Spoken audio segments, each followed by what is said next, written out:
আসসালামু আলাইকুম, welcome our new video. তো আজকের ভিডিওর আলোচনার বিষয় হচ্ছে Lmc8.4 R13।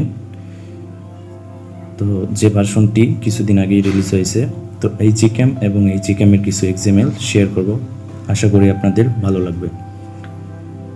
আর আমার চ্যানেলটিতে আপনারা নতুন হলে অবশ্যই চ্যানেলটি সাবস্ক্রাইব করবেন এবং ভিডিওটি ভালো লাগলে ভিডিওতে একটি লাইক দিবেন। তো চলেন কথা না বলে মূল ভিডিওতে যাওয়া যাক। তো Gcam-টি কিছুদিন আগেই রিলিজ হয়েছে, তো আমি Gcam-এর ভিডিওটি এর আগে আনার কথা ছিল, তো আমি কিছু ব্যস্ততার জন্য ভিডিওটি দিতে পারি নাই, তো এই জন্য আন্তরিকভাবে সবার কাছে দুঃখিত। তো Gcam-টির লিঙ্ক এবং XML লিঙ্ক আমি নিচে ডিসক্রিপশনে দিয়ে রাখবো, সেখান থেকে আপনারা Gcam এবং XML-গুলো ডাউনলোড করে নেবেন, দেন Gcam-টি ওপেন করবেন। তো Gcam-টির ইন্টারফেস একটু চেঞ্জ করছে এবং লোগোগুলো চেঞ্জ করছে।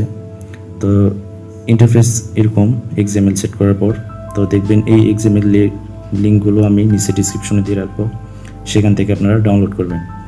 দেন প্রথমে যে XML দেখতে পাচ্ছেন রেইনবো বা Gcam হিরো, তো এইটা অনেকটা নিকিতার যে কনফিগটা আছে রেইনবো, তো সিমিলার করে তৈরি করা হয়েছে। তো অনেকেই চাইছিলেন যে LMC-র জন্য একটা রেইনবো কনফিগ দেন, তো এই জন্য আর কি এটা ক্রিয়েট করা। তারপরে আছে কালার লাইট, তো এটা দিয়ে কালারফুল ছবি তুলতে পারবেন। নেক্সট কালার, এটাও কালারফুল ছবি। তো আমি দেখছি অনেকেই কালারফুল ছবি পছন্দ করেন, এই জন্য আমি XML-গুলোতে স্যাচুরেশন একটু বাড়াই দিয়েছি।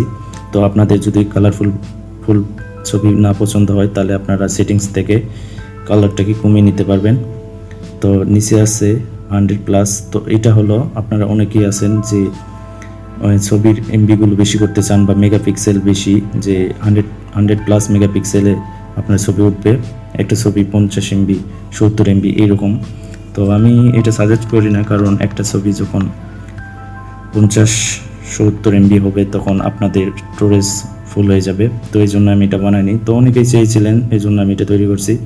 তো ন্যাচারাল কিং, এটা দিয়ে আপনারা ন্যাচারাল ছবি ক্লিক করতে পারবেন। ডার্ক ম্যাক্রো, তো এটা দিয়ে আপনারা ব্ল্যাক ম্যাক্রোগুলো তুলতে পারবেন, কিছুটা অন্ধকার আসবে। তো আর রেইনবো কনফিগের দেখবেন 3টা ভার্সন, তো আপনার ফোনে যেটা সাপোর্ট করবে সেটা ইউজ করবেন। কোনো ফোনে ওয়াইভি, আবার কোনো ফোনে জেপিজি, তো যে ফোনে যেটা সাপোর্ট করবে আপনি সেটা ইউজ করবেন, আর বাকি যেটা থাকবে সাপোর্ট করবে না সেটা ডিলিট করে দেবেন। তো চলেন আমি কিছু ক্লিক করে আপনাদের দেখাই।